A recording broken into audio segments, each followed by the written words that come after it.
Bienvenidos a Flaneuring, un podcast dedicado a caminar despacio y a observar el paisaje. En el primer episodio del año estaremos charlando y debatiendo junto a un invitado de lujo, Santiago Bilinkis. Repasaremos los vaivenes de la vida del emprendedor, los sacrificios que conlleva, el manejo del tiempo personal y las diferencias que existen con trabajar en relación de dependencia.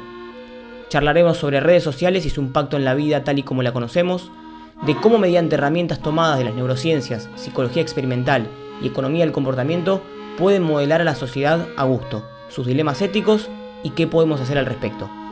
Por último, analizaremos la actualidad de la educación en el mundo y trataremos de imaginar escenarios futuros. Sin más demoras, sean bienvenidos a Flaneuring.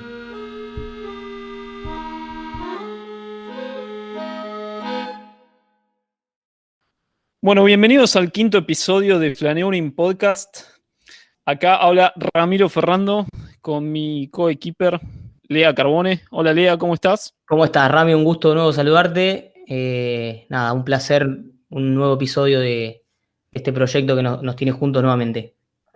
Estamos en un quinto episodio, Lea. Primero, con las vías de contacto vamos.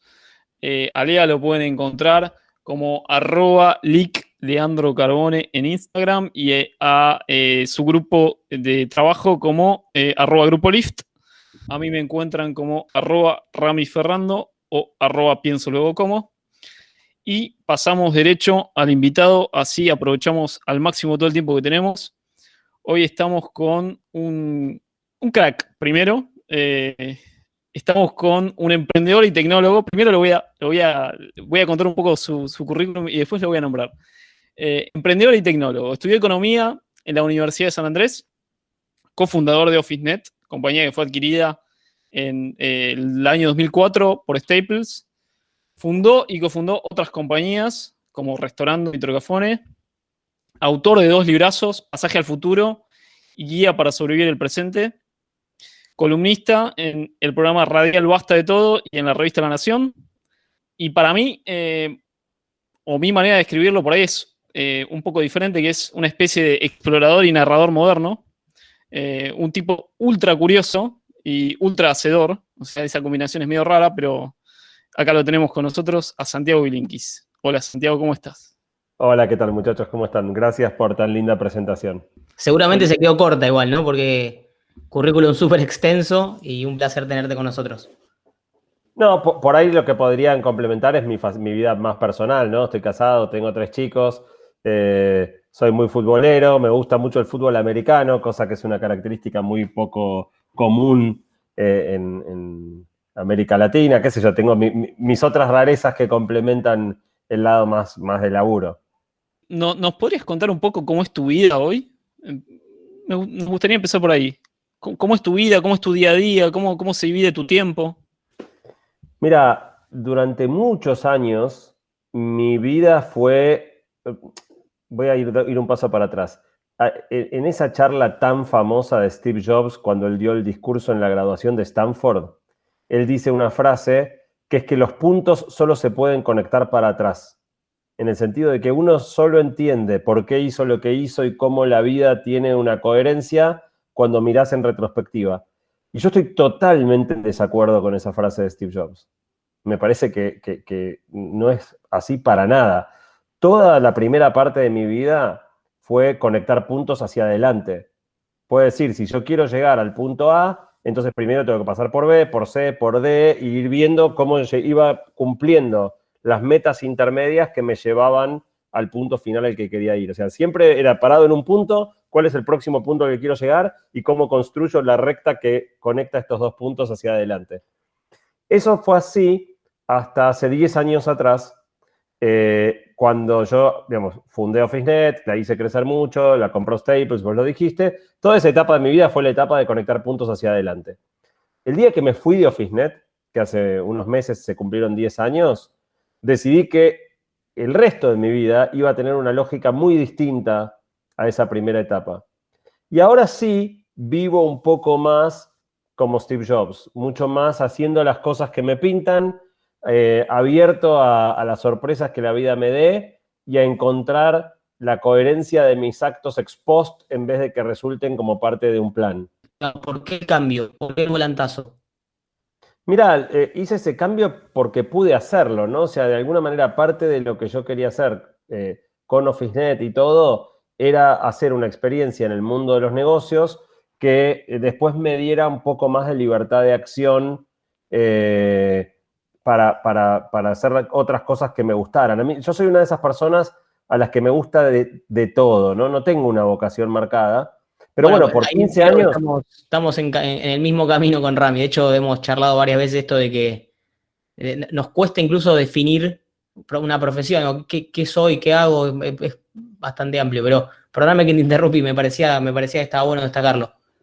Sí, bueno, yo soy así, cortado con esa misma tijera, pero por 15 años me obligué a mí mismo a ser extremadamente monotemático. O sea, cuando yo fundé OfficeNet, lograr que ese proyecto fuera un éxito requirió el 280% de mi tiempo. La única excepción a estar laburando todo el día para hacer crecer mi compañía fue el que en ese momento me casé, tuve mis hijos y la vida más de familia. Pero dejé a un costado muchas de mis pasiones. Y cuando finalmente dejé OfficeNet dije, bueno, este es momento de reconectar con aquellas cosas que siempre soñé hacer.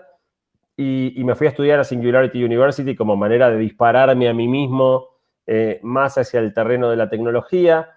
Y si te fijas, todas las cosas buenas que me pasaron en los últimos 10 años no fueron planeadas. O sea, la radio, un día recibí un llamado de Matías Martín invitándome a sumarme al equipo de Basta. Los libros, un día me contactaron de Editorial Sudamericana para ver si quería hacer un libro. En la revista La Nación, un día me contactaron, Santi, ¿querés escribir en La Nación? Y así casi todo. Son muy pocas las cosas que fueron producto de una búsqueda activa mía. Y entonces, ahora, después de tanto rodeo, contesto la pregunta. Yo no tengo 2 días que sean iguales. No tengo tuve muchos años una rutina muy estructurada. Ahora mi vida es la antirrutina. Vivo ultra ocupado, tal vez demasiado ocupado, pero justamente porque multitaskeo a full, porque hago 800 cosas en paralelo, y entonces cada día, o sea, yo me voy antes de acostarme a la noche, lo primero que hago a la mañana es mirar mi agenda y ver, ok, ¿qué voy a hacer hoy? En general la agenda ya está llena, o sea, el día está jugado, pero no hay 2 días que se parezcan. Y eso, como todo, tiene algunas ventajas y algunas desventajas, pero habiendo vivido tantos años de mi vida de una manera tan estructurada, estoy disfrutando las ventajas de una Te voy vida a hacer, te voy a hacer una más pregunta personal. serendipitosa. Te voy a hacer una pregunta Sí. personal a ver si me siento identificado, digo, ¿cómo lográs separar? Porque me pongo de ejemplo, digo, me pasa algo parecido, multitasking a full y disfruto mucho las 10 millones de cosas que hago. Incluso me cuesta separar del el disfrute de la obligación. Entonces, ¿cómo lográs de alguna manera balancear esa faceta? No sé si Mira, es la pregunta. no tengo tanta necesidad de balancearla, o por lo menos no tengo una búsqueda tan activa de balancear eso. Em, pero puedo hacer esto, digo, me siento como esos programas de televisión que mostraban algo peligroso y ponían en el Zócalo, no intente hacer esto en casa. Yo fui muy disciplinado por mucho tiempo y me gané el derecho a la indisciplina de alguna manera, ¿no? O sea, porque si yo hubiera arrancado mi vida profesional con el grado de indisciplina que tengo hoy, me hubiera estrellado en la primera esquina, no hubiera llegado a ningún lado, ¿no? Entonces, por lo menos yo soy un convencido de que la disciplina en el sentido de la capacidad de hacerte hacer a vos mismo lo que tenés que hacer y no lo que te pinta, es la virtud más importante que hay en la vida. La capacidad de laburo y de foco y de comer garrones cuando hay que comer garrones.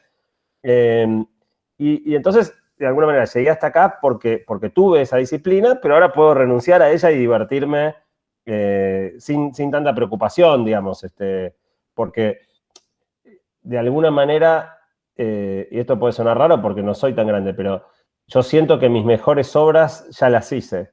No estoy tratando de superar No, mis logros anteriores. por el lado de que mencionaste que tu agenda estaba completa, tu faceta profesional y laboral, tenés un componente personal que te define muchísimo, porque lo remarcaste. Digo, ¿cómo de alguna manera se mezclan esas dos etapas y podés de alguna forma que no choquen? Iba por ese lado la pregunta. Y chocan, ¿no? O sea, cada minuto que estoy haciendo una cosa, no estoy haciendo la cosa contraria. Y la verdad que tuve que sacrificar bastante de mi tarea emprendedora para hacerle lugar. O sea, Ramiro me presentaba como emprendedor y tecnólogo. Y son dos mitades que tiene mi vida. Lo que tienen en común es la tecnología, pero la mirada del emprendedor es una mirada cortoplacista, oportunista, buscando dónde puedo usar la tecnología para solucionar un problema y montar un negocio. Y la mirada del tecnólogo intenta hacer una mirada mucho más profunda, largoplacista, reflexiva.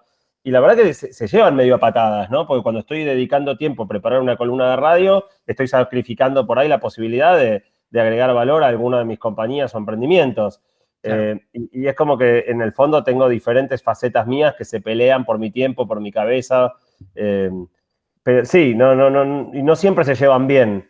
En el fondo yo estoy haciendo esta elección a sabiendas de que dividir mis esfuerzos me hace menos efectivo en todos los planos.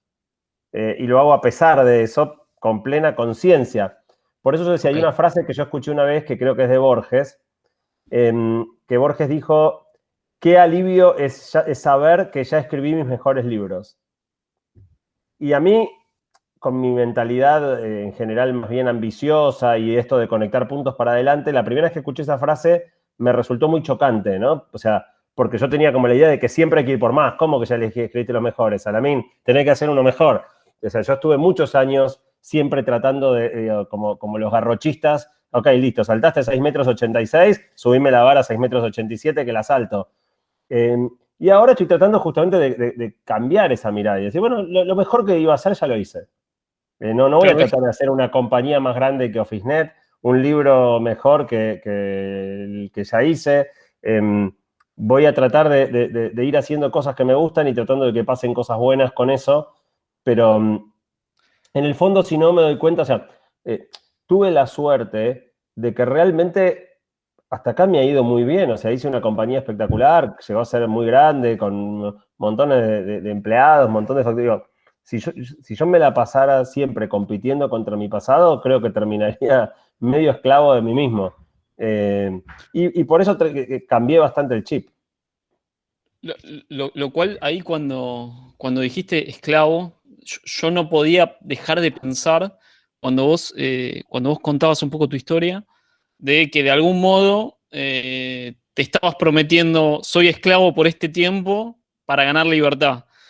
Y en cierta medida, lo que veo es como una especie de línea media, pero en la cual vos no te mantenés, sino que te vas de un extremo al otro, ¿no? Como de estar muy fuerte en un periodo. Y sabés que me hace acordar a un libro, Santi, que seguramente o leíste o escuchaste nombrar, que se llama La maldición de Da Vinci, que es esta cosa de tener pasiones o tener intereses múltiples, lo cual en cierta medida no te permite o no te da la posibilidad de especializarte en nada. Y es como que la primera parte de tu vida la hubieras pasado, o la primera, no sé, desde los 20 hasta los 30, 40 años, la hubieras pasado especializándote o cumpliendo ese rol, y después te hubieras dado el lujo o la posibilidad de expandirte y de ser un generalista. ¿Puede ser que venga algo por ese lado? Sí, en realidad te faltó la primera etapa, que fue toda mi etapa formativa, donde yo era un generalista. O sea, yo fui un generalista, tengo espíritu de diletante, sin compararme con Da Vinci, pero soy de ese molde, de ese estilo. Pero tuve una etapa muy prolongada, casi 20 años, donde, porque me parecía que era la lógica, yo me tenía que ganar el derecho a poder decidir con libertad.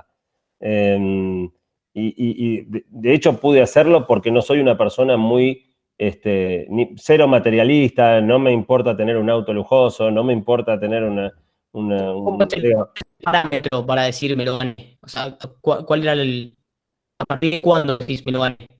¿Me explico? O sea, todo lo que yo pude ir ganando, como capitalizándome, lo usé para comprar mi tiempo, que es lo único que me interesaba comprar. Y de alguna manera en mi cabeza yo tenía que juntar algo de ahorros para entonces después vivir con un menor condicionamiento a tener que hacer, digo, durante muchos años hice lo que tenía que hacer para ir creciendo, progresando. Y ahora tengo mucha más libertad de acción. O sea, por decirte algo, no sé, la radio no me pagan y lo hice 9 años, y por ahí otra persona no se puede dar el lujo de hacer un trabajo en 9 años gratis, o TEDx Río de la Plata. O sea, yo hago mucho trabajo voluntario con muchas ONGs, y de nuevo también lo puedo hacer porque no dependo. Digo, obviamente necesito generar ingresos para vivir, pero no de la misma manera que, no es que con lo que gano este mes voy a pagar la luz de este mes. Entonces tengo como otro margen de libertad para ir decidiendo lo que quiero hacer en cada momento. Si un año quiero ponerle menos foco a la generación de ingresos porque me surgió un proyecto que me entusiasma mucho, lo puedo hacer. El año que viene siguiente por ahí aprieto más las tachuelas y me enfoco más en lo laboral, y así, digo, tengo esa libertad de ir eligiendo qué quiero hacer en cada momento. Santi, hay un poco para comenzar a hacer doble clic un poco en el trabajo, en el laburo que ya produjiste. En Guía para Sobrevivir el Presente te metes bastante de lleno con las redes sociales y con la tecnología y con nuestra manera de interactuar en la vida diaria con la tecnología. Y justo ahora está este tema o esta noticia de las últimas 2 semanas de las redes o de ciertas compañías, Facebook, Twitter, incluso Amazon con este baneo que hizo de esta red social Parler. ¿Cómo te llegaste a interesar en las redes sociales y en qué momento dijiste, che, esto no está tan bueno? Mira, cuando yo dejé OfficeNet, y lo mencionaba antes, lo primero que hice fue irme a estudiar a Singularity University, que es el paraíso, ¿no? O sea, era en una sede de la NASA en pleno corazón de Silicon Valley. O sea, cruzaba todas las pasiones de mi vida en un único lugar, una única experiencia. Y Singularity lo que tiene es que vos aprendés todo lo que está pasando más avanzado de ciencia y tecnología con una carga de optimismo muy fuerte. O sea, si Silicon Valley es un lugar ya de por sí que tiene un sesgo exagerado al optimismo, Singularity es eso a la N. Y entonces yo volví de Singularity muy entusiasmado con todas las cosas espectaculares que la tecnología iba a traer a nuestra vida. Y eso se plasmó en el primer libro, Pasaje al Futuro, y fue un entusiasmo que me acompañó 5 o 6 años. Y de repente empecé a ver cada vez más cosas que me empezaron a preocupar. La principal es el vínculo totalmente absorbente que tenemos con nuestros dispositivos digitales, ¿no? Con el celular, con las tabletas, el acceso a uso a edades más y más tempranas de los chicos y los bebés, la sensación de que si saliste de tu casa y te das cuenta que te olvidaste el celular, es peor que darte cuenta que saliste desnudo. Y me empezó a preocupar, ¿por qué no estaba pasando eso? Y cuando me puse a investigar ese tema, nació el segundo libro, Guía para Sobrevivir al Presente, que es un libro mucho más preocupado, y tiene que ver básicamente con que hay un grupo de compañías que está aprovechando de una manera muy sofisticada todos los nuevos aprendizajes respecto de la psicología experimental, la economía del comportamiento y la neurociencia para manipular a la gente. Y esto que puede sonar a exótica teoría conspirativa, no es nada tan exótico, digamos. Está bastante comprobado que si vos entendés en qué aspectos de la toma de decisiones nuestro cerebro falla, y la economía del comportamiento se dedica a encontrar montones de fallas en el razonamiento humano, es bastante fácil lograr que el otro decida como vos querés que decida. O es bastante fácil inducir que otro use una red social 10 veces más de lo que le conviene, o que cuando está haciendo otra cosa se desconcentra, interrumpa y se ponga a mirar el lanzamiento del cohete de Elon Musk en YouTube en vez de estar haciendo el laburo que tiene que hacer. Entonces, me empecé a dar cuenta que había un conflicto de interés muy grande entre las compañías que diseñaban las aplicaciones que usábamos y nosotros como usuarios, y que estaban ganando ellos el partido porque la mayoría de los usuarios no entendíamos cómo funcionaban esas plataformas y cómo estábamos expuestos a estos mecanismos de manipulación. Y me propuse medio desenmascarar eso, y ahora, desde que yo empecé a investigar este tema hace 4 años, obviamente, el año pasado, a partir del documental El dilema de las redes sociales en Netflix y todo, el tema cobró mucha más visibilidad. Todavía falta mucho, pero hoy ya no sorprende a nadie que te diga que el negocio de las redes, por ejemplo, es monetizar nuestra atención y que, por lo tanto, son maestros en usar algoritmos para conquistar nuestro tiempo. Y eso es lo que me vengo dedicando todo el último tiempo a tratar de entender y divulgar. Yo tuve la suerte de encontrarme con 2 libros que están muy buenos, que son tan relacionados al área. Uno es Piensa rápido, piensa despacio, me gusta mucho y lo hemos hablado con Rami también. Y otro que es Impredeciblemente racional, creo que es la traducción de Dan Ariely, que bueno, creo que van por el camino, por este camino que estamos hablando, ¿no? De toma de decisiones y Sí, son 2 de mis libros de cabecera indiscutidos. Compartimos el interés en esos temas. Bueno, fantástico, estamos en línea entonces. Digo, a mí yo termino de leer esos libros y me quedo con una sensación que es la siguiente, que es esto que estás hablando vos. Digo, che, tan fácil es manipular a una persona, digamos, tan fácil es llevarlo para que tome una decisión no tan voluntaria como uno cree, pero digo, ¿hasta qué punto es tan manipulable? Somos súper manipulables. O sea, y hay montones de experimentos de Kahneman, de Dan Ariely que señalan esto. Hay uno que me viene a la cabeza ahora, no me acuerdo si, creo que era de predeciblemente irracionales, que es, si vos a un jurado que tiene que evaluar la responsabilidad en un choque de autos, le mostrás un video y le preguntás, ¿a qué velocidad iban los autos cuando se tocaron? A otro jurado le preguntas a qué velocidad iban los autos cuando chocaron. Y a otro le preguntas a qué velocidad iban los autos cuando se estrellaron. Sí. Viendo el mismo video, los 3 jurados estiman velocidades totalmente distintas en función de la palabra que usaste para formular la pregunta. Pero déjame decir en función de eso que si vos a eso le sumás algoritmos de Machine Learning, o sea, Deep Learning, el resultado es poderosísimo. Yo hice un experimento en mi columna de radio hace un par de meses. Hice una encuesta a la gente con 4 preguntas. Las primeras 3 eran preguntas rarísimas que parecían no tener ninguna conexión de nada, o sea, una de gustos musicales, o sea, cosas así raras. Y la cuarta era, ¿cuál es tu sexo? Y usé las 3 primeras preguntas para armar un algoritmo muy sencillo que me permitiera, en base a solo 3 data points, predecir el sexo de las personas, y armé un modelito en Excel, ni siquiera usé Machine Learning. Con 3 data points, armé un modelito que predecía el sexo correctamente en 93% de los casos.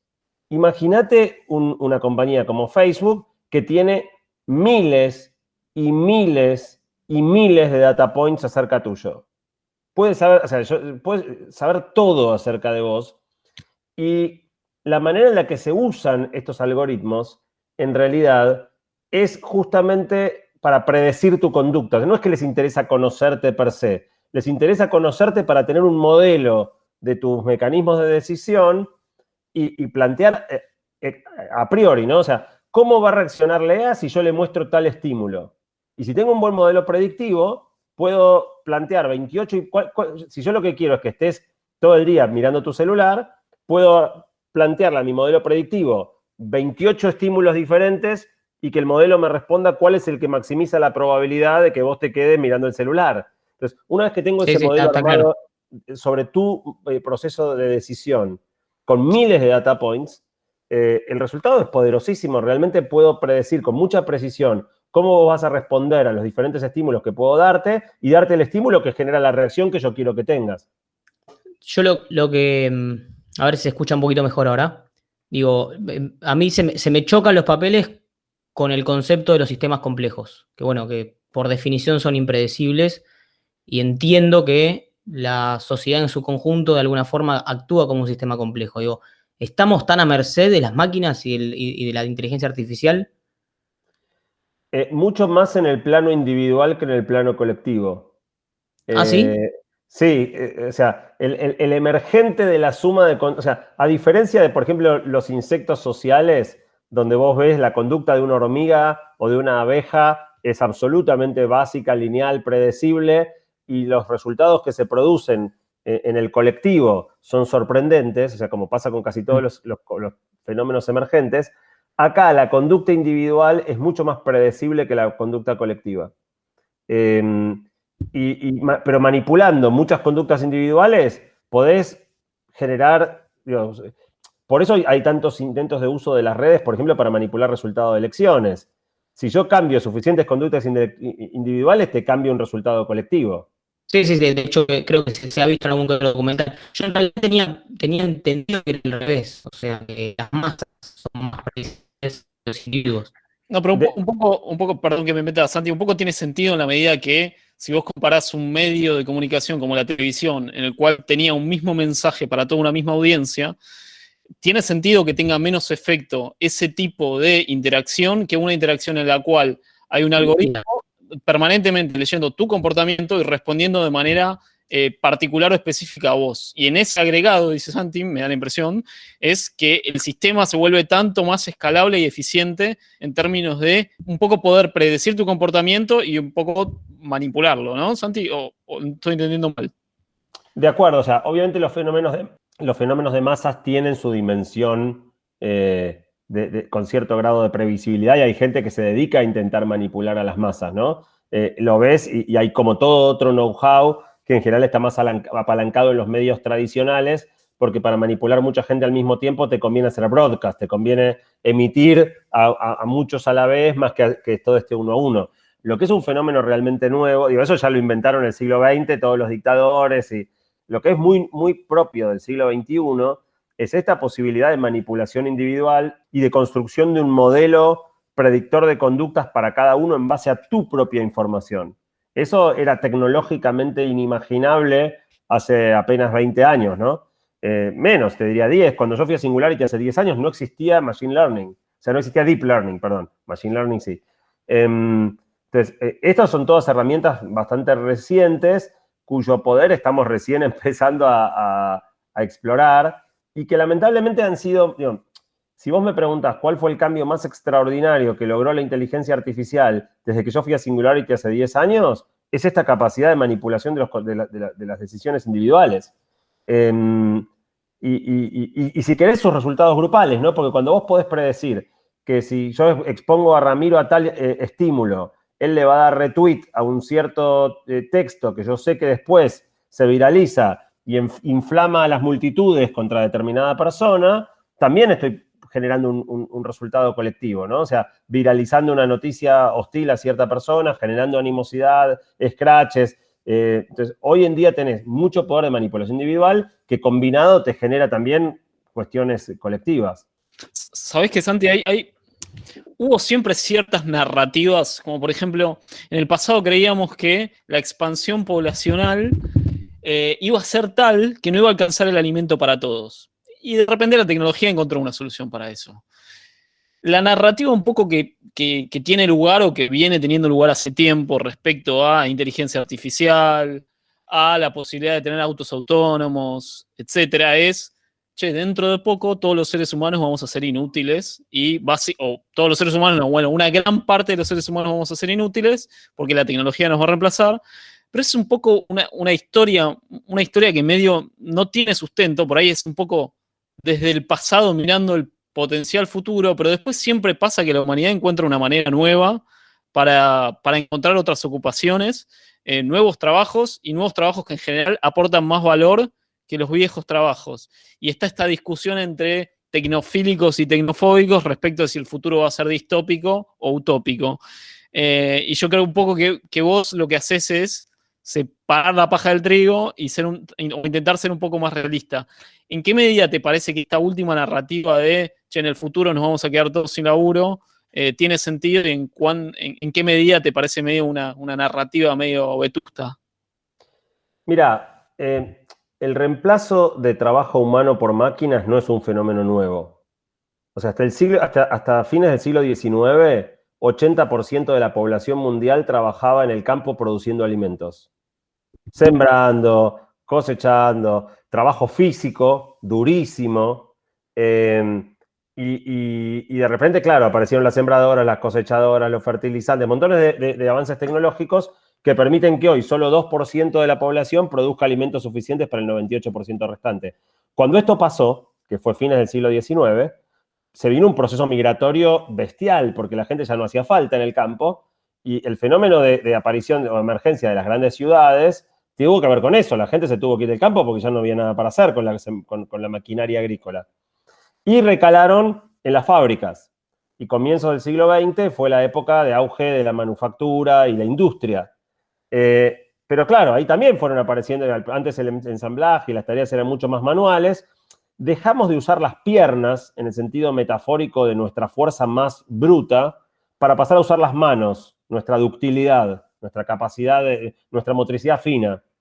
Pero claro, después vinieron las máquinas a desplazar a las personas de las fábricas y hubo otra migración, ya no geográfica, no del campo a la ciudad, pero de la fábrica a la oficina. Y hoy la mayoría de las personas trabajamos en el sector servicios, no usamos las piernas ni las manos, o sea, ni la motricidad gruesa ni la motricidad fina, usamos la cabeza. El problema es que con la inteligencia artificial, las máquinas vienen a reemplazar nuestra cabeza. Y si bien es cierto, como vos decís, que de estar usando las piernas a pasar a usar las manos es un avance, y de usar las manos a usar la cabeza termina siendo un avance, si reemplazar nuestra cabeza no nos queda otra cosa. Entonces, esta es la primera vez donde si el reemplazo que las máquinas hacen de las tareas que hacemos hoy, es difícil imaginar para dónde nos refugiamos esta vez. Un posible refugio que se habla bastante es la creatividad, ¿no? Las cosas más... Pero yo no creo que las computadoras vayan a tener mucho problema en ser creativas. Por ahí no va a ser lo primero que logren, ¿no? O sea, por un rato en una de esas nos refugiamos en la creatividad. Pero después probablemente hagan eso mejor que nosotros también. En el fondo, hay una experiencia en la historia para pensar este momento. Hubo un momento donde la humanidad no trabajaba. Y digo esto entre comillas porque ese momento es la antigua Grecia, donde los griegos no consideraban humanos a sus esclavos. Entonces tenías una clase trabajadora esclava que laburaba y Sócrates y Platón matándose de risa panza arriba y filosofando. Entonces, en la polis, los ciudadanos no laburaban, lo laburaban los esclavos.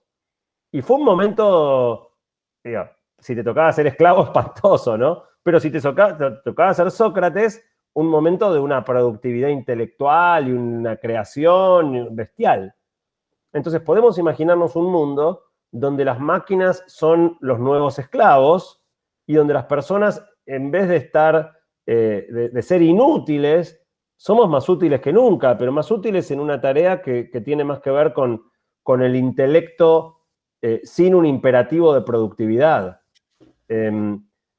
Como metáfora es muy atractiva, pero la realidad es que los ciudadanos atenienses eran muy poquitos, ¿no? Y hay que ver si eso es reproducible a escala planetaria. Claro, lo que pasa es que el sistema siempre incentiva, por lo menos en términos económicos, a que aquellos que pueden producir más valor agregado en las áreas en las que más márgenes de ganancia hay, siempre terminan teniendo vidas mejores o calidades de vida superiores a aquellos que están en sectores que son un poco más comoditizados, por así decirlo.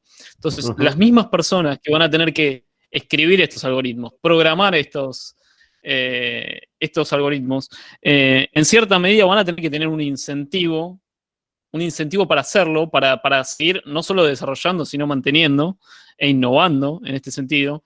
Y un poco lo que yo percibo de lo que vos me decís es una sociedad que tiende más hacia el entretenimiento, pero por supuesto tiene que haber incentivos para aquellos que generan el entretenimiento para que las masas se entretengan. Entonces es como una sociedad extraña donde cuáles son los incentivos para buscar innovar si es que ya tenés todas tus necesidades básicas cubiertas. No sé si se entiende un poco hacia dónde voy, pero es como si todos tenemos un nivel de vida y de placer asegurado, ok, ¿cuál va a ser el incentivo para producir nuevas cosas? Porque no van a ser las máquinas las que vengan con nuevos modelos de negocio o con nuevas ideas o con nuevos emprendimientos y proyectos. ¿Por qué pensás que no van a ser las máquinas? Porque el componente de la creatividad, por lo menos desde lo que yo entiendo, no es reemplazable en el corto plazo o en el mediano plazo. En el corto no, en el mediano sí. O sea, definamos mediano, ¿no? Pero no me parece una meta tan lejana. Hay una frase que yo usé en mi primer libro, en Pasaje al Futuro, que es una cita de Voltaire en la novela El Cándido. Cándido en un momento dice, el trabajo nos libera de 3 grandes males: el aburrimiento, el vicio y la necesidad. Y vos podrías tener a todas las máquinas produciendo todos los bienes que hagan falta para que todo el mundo tenga acceso a todos los bienes materiales que necesite a un costo bajísimo, porque son las propias máquinas las que lo producen. O sea, podemos solucionar el problema de la necesidad, pero con el aburrimiento, ¿qué hacemos? O sea, la supuesta utopía de que ya no necesitemos trabajar porque las máquinas hacen todo por nosotros, puede ser genial o puede ser un desastre.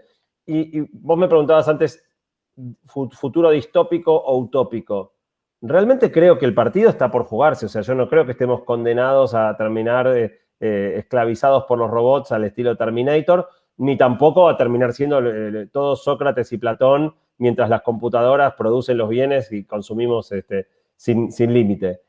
Creo que qué futuro construyamos dependerá en buena medida de qué tipo de decisiones vayamos tomando, qué tipo de usos y limitaciones nos autoimpongamos en el uso de la inteligencia artificial. Yo creo que, perdón, no sé si, creo que la discusión va a ir al plano, va a terminar siempre en el plano moral o ético. Digamos, siempre va a haber una discusión que incluso pasa a menor escala hoy en día entre, te lo pongo como un ejemplo. Desarrollás un tipo de algoritmo que te permite predecir alguna enfermedad terminal.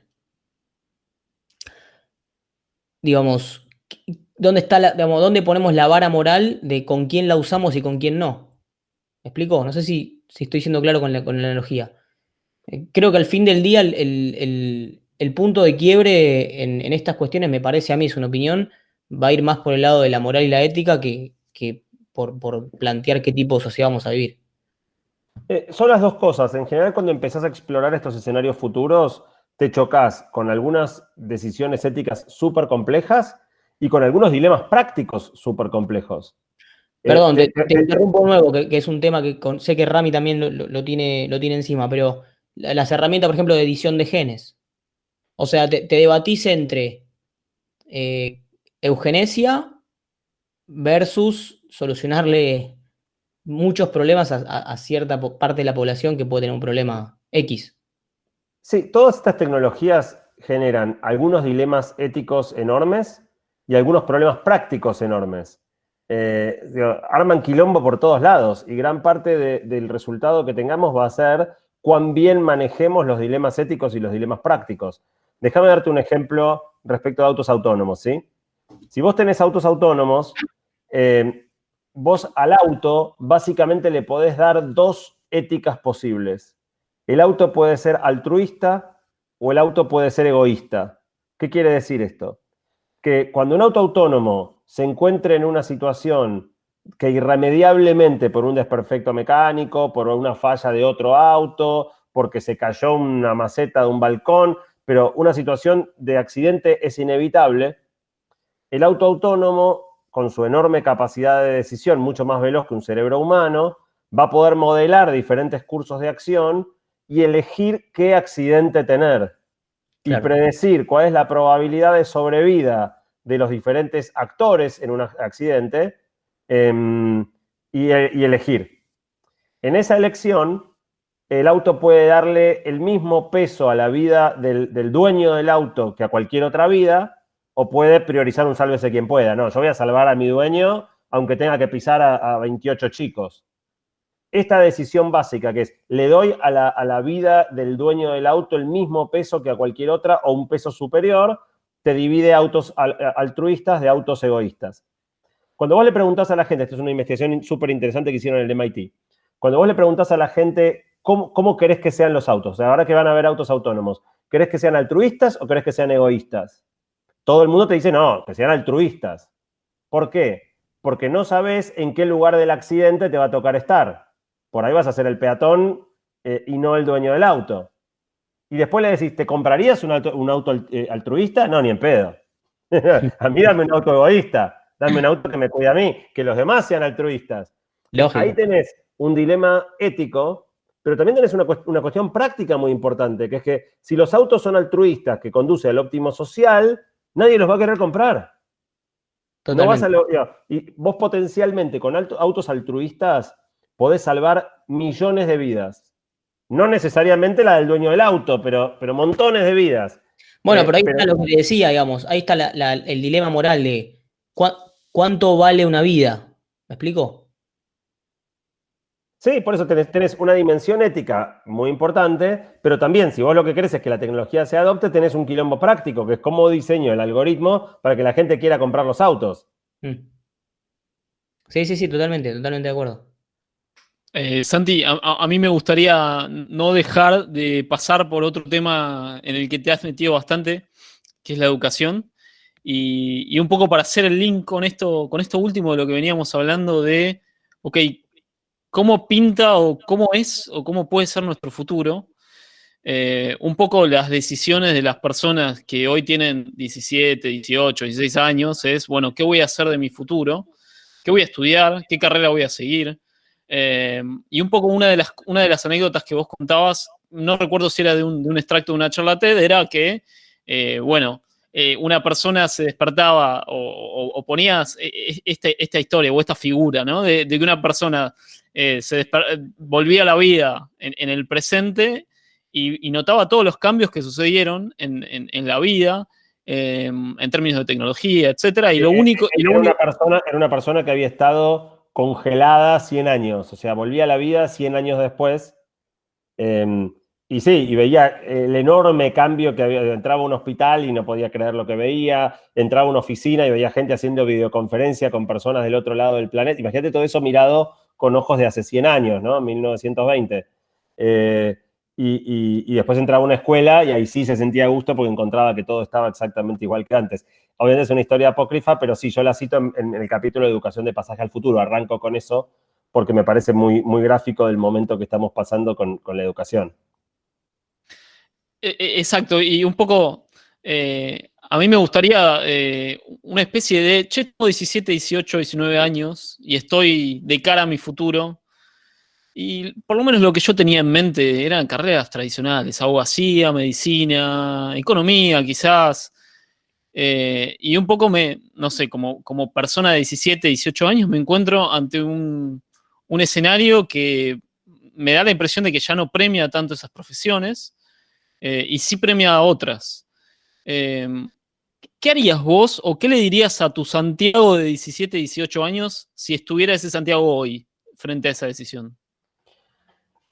A ver, por un lado, la decisión vocacional, la decisión de qué estudiar, es de las decisiones importantes de la vida la que tomamos más desinformados.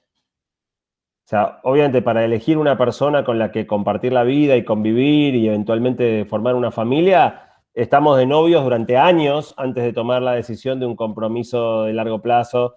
Bueno, y la carrera la elegimos a ciegas prácticamente. Entonces, no es sorprendente que en pleno siglo XXI, la mayoría de los jóvenes que son recontra nativos digitales, que en teoría debieran entender perfectamente bien que estas profesiones del siglo XX ya no tienen mucho sentido, sigan eligiendo masivamente por los modelos del pasado. Eso es lo que termina pasando. La profesión más elegida sigue siendo abogado y contador.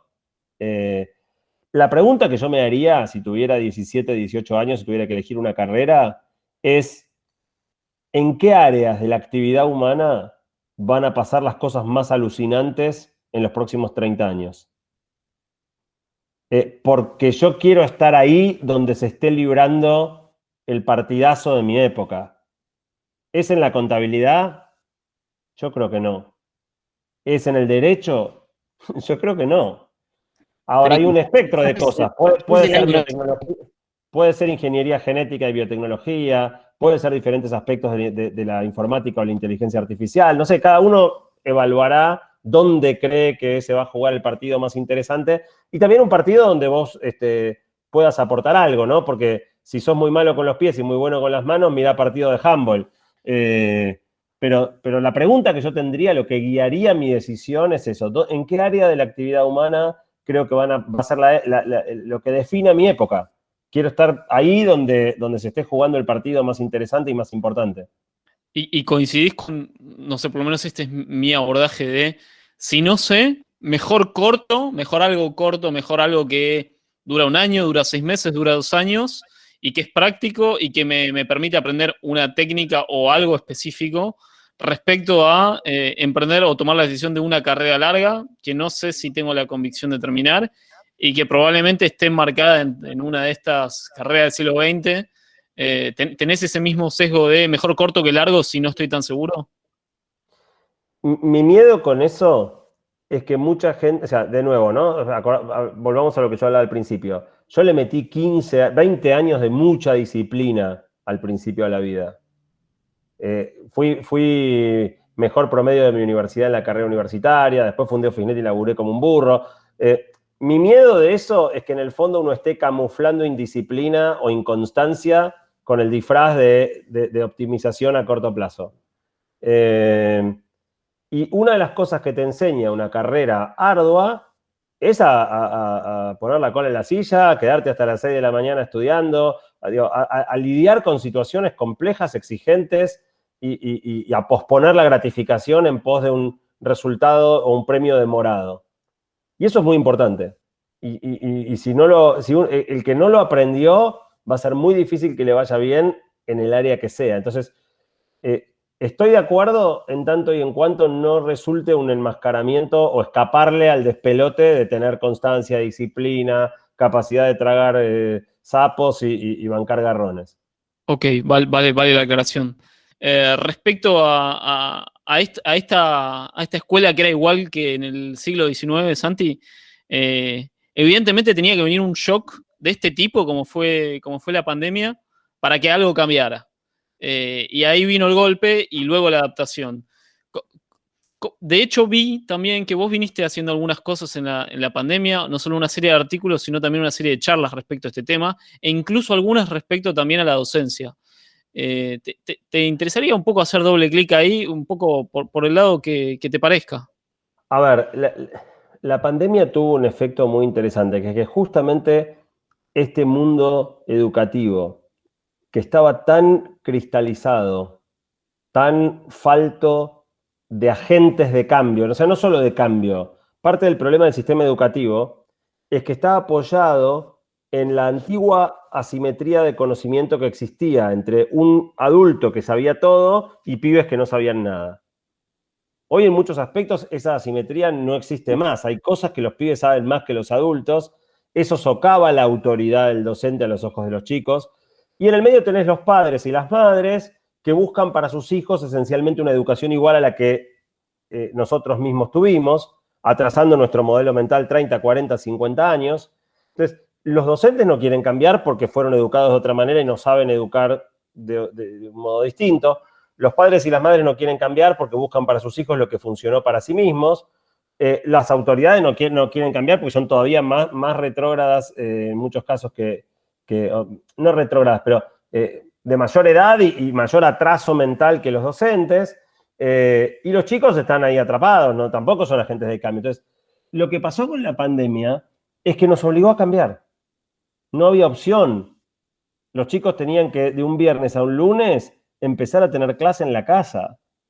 Y eso, más allá de la enorme desprolijidad de tener que hacer un cambio tan radical, sin ninguna planificación, sin preparación, sin infraestructura adecuada, sin entrenamiento, nos hizo hacer un montón de cosas que no habíamos hecho nunca. O sea, hicimos más cambios en la educación el año pasado de lo que habíamos hecho en las últimas 3 décadas.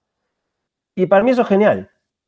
Digo, con todos los problemas que hubo, hay mucho para aprender de lo que pasó el año pasado, mucho para aprender para que el ciclo lectivo 2021 no sea como el 2020. No es que yo quiero que los chicos estudien en la casa y no vayan a la escuela, pero tampoco como el 2019. La educación 2019 tenía enormes problemas. Y la pandemia no los solucionó, pero los puso arriba de la mesa, los puso en evidencia. Y ojalá, digamos, ahora que la pandemia vaya quedando atrás y podamos retomar la presencialidad, no volvamos al 2019. Hay muchas cosas de la no presencialidad que están buenísimas. Hay muchas cosas de la presencialidad que están buenísimas. Digo, hay que encontrar un nuevo modelo, un nuevo equilibrio. Y la pandemia nos rompió el statu quo y no es poca cosa. Nos hizo pedazos el modelo anterior y ahora lo podemos armar de vuelta. Digo, podemos juntar los pedazos y armar lo mismo que antes, pero ojalá no. Ok, está claro, está claro. No, ni vamos a volver a una escuela 2019 y probablemente tampoco sea parecida a esta que fue el 2020 si no lograr una síntesis que tenga un No, poco de... pero ojo, Ramiro, yo no creo que vaya a pasar, ¿eh? Yo ¿No creo crees que vaya a pasar? creo que vamos a volver al 2019 a full. Creo que vamos a terminar este capítulo sin haber aprendido nada. O sea, ¿Estás hablando de Argentina o estás hablando del mundo? Estoy hablando del mundo, pero más todavía de Argentina. O sea, yo creo que si vos dejás las cosas libradas a su inercia, tan pronto como desaparezca la necesidad de cambio que impuso la pandemia y la cuarentena, todo el mundo va a volver a hacer lo mismo que hacía antes. Es una lástima. O sea, eso es lo que más me preocupa a mí, que es una enorme oportunidad desperdiciada. ¿A qué crees que se debe esa imposibilidad de aceptar el cambio? Te lo explica espectacular Dan Ariely y Kahneman. Resistencia al cambio a full, sesgos cognitivos, miedo a lo distinto, inercia. O sea, es muy difícil hacer que una persona cambie. Hizo falta una pandemia para que nos atreviéramos a probar ciertas cosas distintas. Y yo creo que está todo el mundo desesperado por volver al terreno conocido. Pero digo, una vez que está el cambio ya instalado, digo, ¿por qué tanta... Ya está, tuviste que cambiar. Digamos, entiendo que las crisis fuerzan cambios y esto es lo que sucedió. Y digo, ¿por qué tanta incapacidad de tomarlo y aceptarlo y mejorar? Porque así somos los seres humanos. O sea, es parte de lo que hablábamos de la idiosincrasia humana, que nos vuelve manipulables. Digo, vos, por ejemplo, en uno de los tantos ejemplos de Kahneman, pero si vos presentás una decisión y una de las opciones la presentás como una continuidad del presente y otra de las opciones la presentás como un cambio, una ruptura, la gente elige lo conocido. Es muy previsible cómo funciona la... Obviamente es una generalidad, vas a encontrar el 2%. No, está bien, pero digo, eso yo lo entiendo desde la prepandemia, ¿me explico? O sea, chicos, hay que pasar a la virtualidad. No, porque no lo conozco, porque no sé, pero una vez que no te quedó otra opción, digo, ¿por qué crees que hay esta visión, esta desesperación de volver al 2019? Porque ¿No lo ves como algo viable de decir, bueno, ya está, cambié esto? Yo, por ejemplo, creo que hay un montón de tareas o por ejemplo, la virtualidad en el ámbito laboral creo que llegó para quedarse. No veo que la gente vuelva a la oficina de 8 a 5 lunes a viernes. Ojalá que no, ojalá que no. Comparto el anhelo, no estoy seguro si comparto el optimismo. En el caso puntual de la educación, el tema es que tenemos décadas y décadas y décadas de operar bajo una modalidad y 8 o 9 meses de experiencia traumática operando con otra.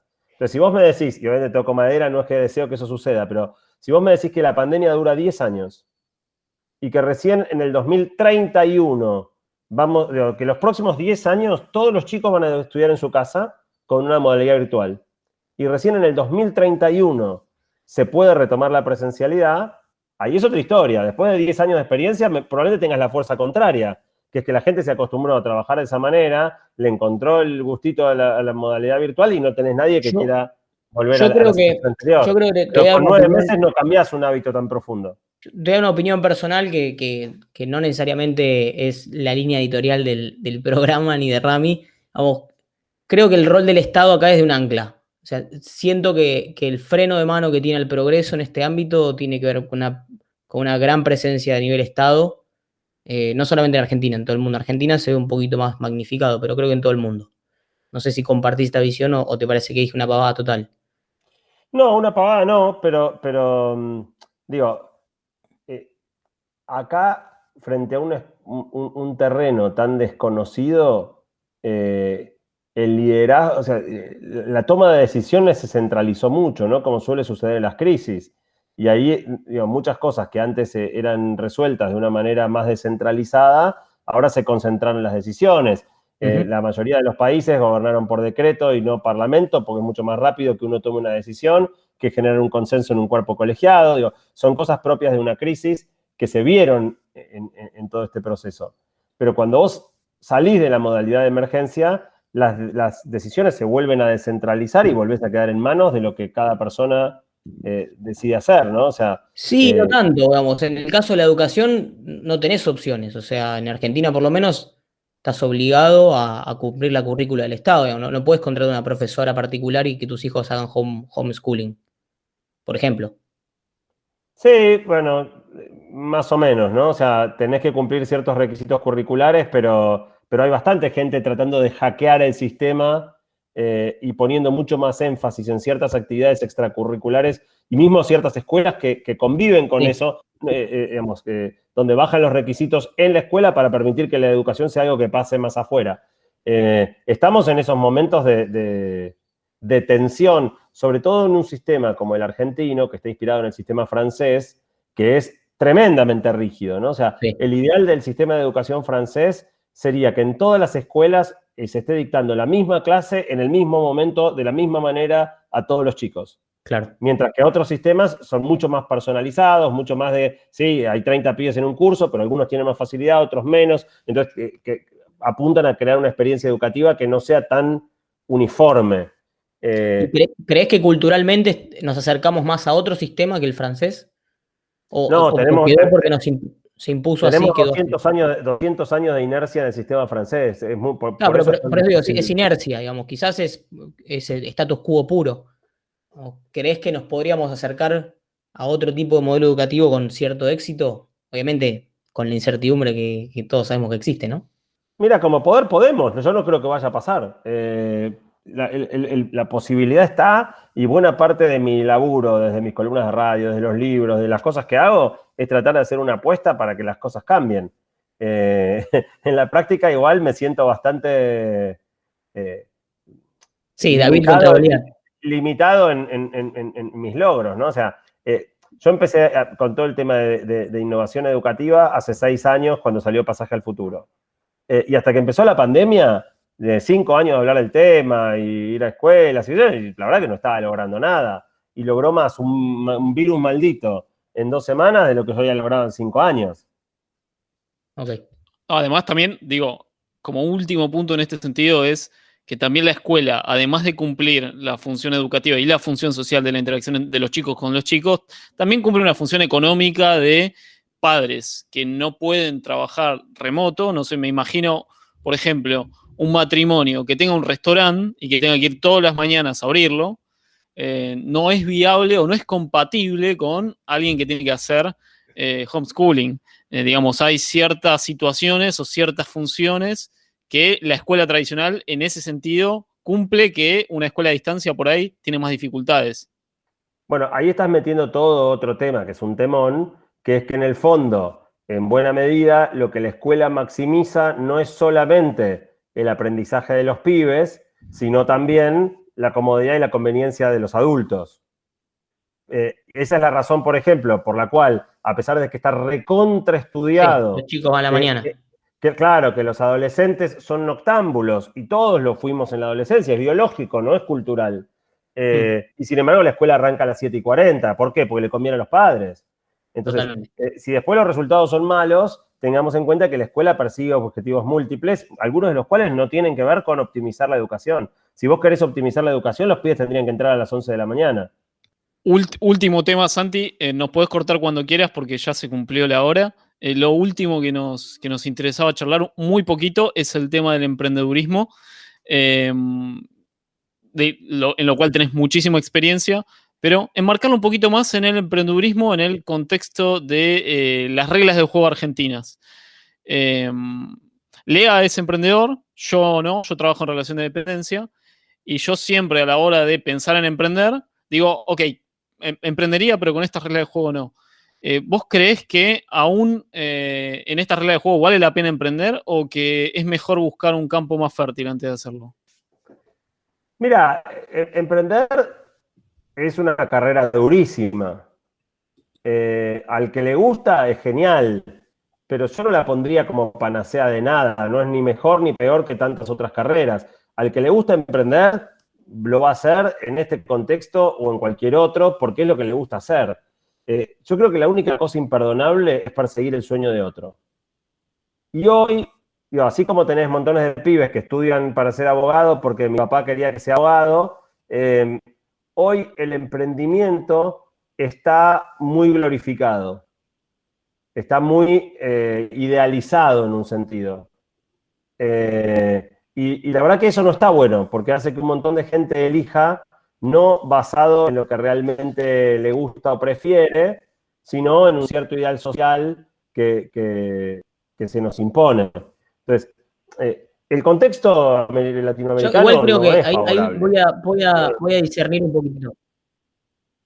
No, digo, no sé si se me escuchó bien, pero Dale. digo, voy a discernir un poquitito, digo, quizás en la psicología de la gente en general coincido en que está como bien visto, pero en los papeles me parece que es al revés, o sea, el emprendedor, el emprendimiento en sí en la sociedad es como, bueno, me agarro palabras de Taleb, como, él plantea como que los emprendedores, los que caen en el camino del emprendimiento deberían ser este, premiados de alguna manera por la sociedad y eso no pasa porque, nada, al tipo que le va mal fracasa, que para el sistema del emprendimiento es positivo porque fortalece lo que viene después, lo vemos como un fracasado.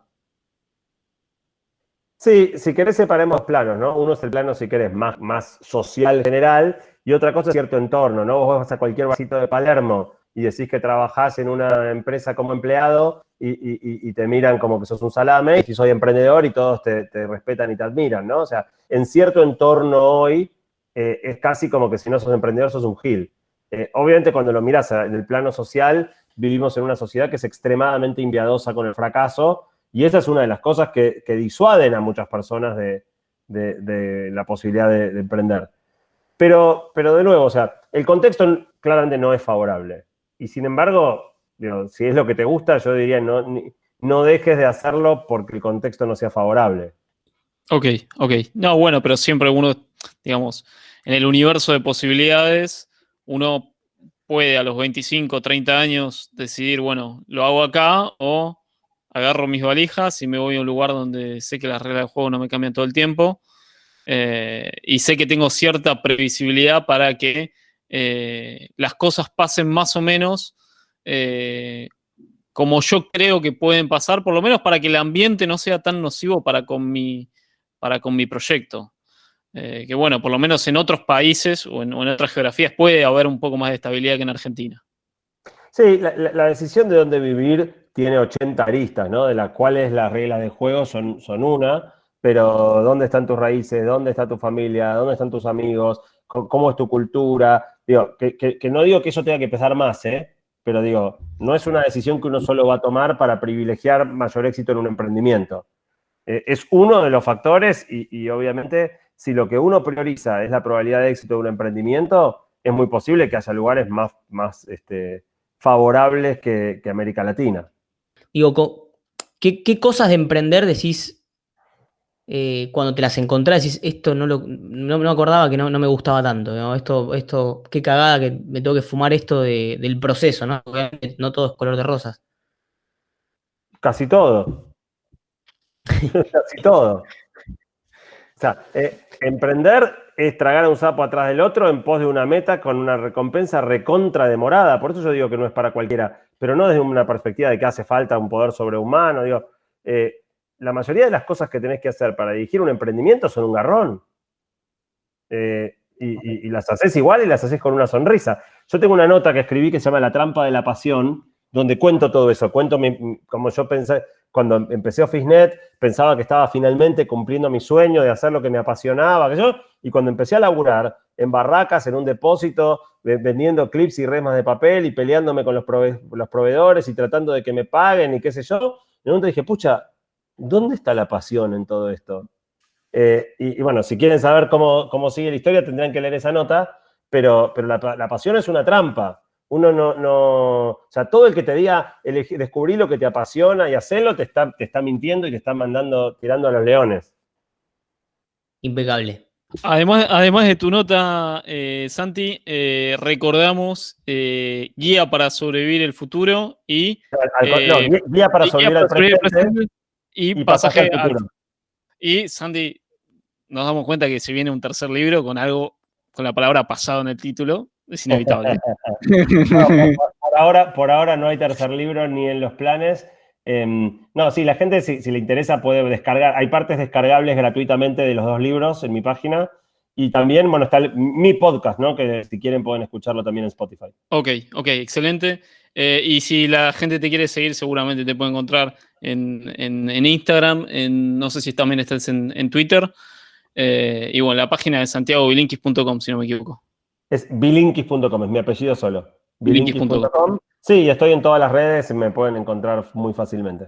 Fue un gustazo hablar con vos, Santi. Te agradecemos un montón el tiempo. La pasamos de 10. Lea, si quieres agregar algo. No, agradecerte por el tiempo. Sé que tu agenda, lo has dicho, está bastante completa y tomarte el ratito para charlar con nosotros, súper agradecidos. Y realmente fue un placer para mí. El gusto es mío y mucho éxito con esto que están haciendo, que está buenísimo. Bueno, Un abrazo, gracias. Santi. Muchas gracias. Hasta luego. Y así se nos va, Lea, el 5.º episodio de Flaneuring Podcast. Recordamos que te pueden encontrar en las redes sociales a vos como @leandrocarbone y como @grupolift, a mí como Rami Ferrando y como Pienso Luego Como. Y nos vemos la próxima, Lea. Hasta un próximo encuentro, Rami. Un abrazo enorme. Abrazo grande.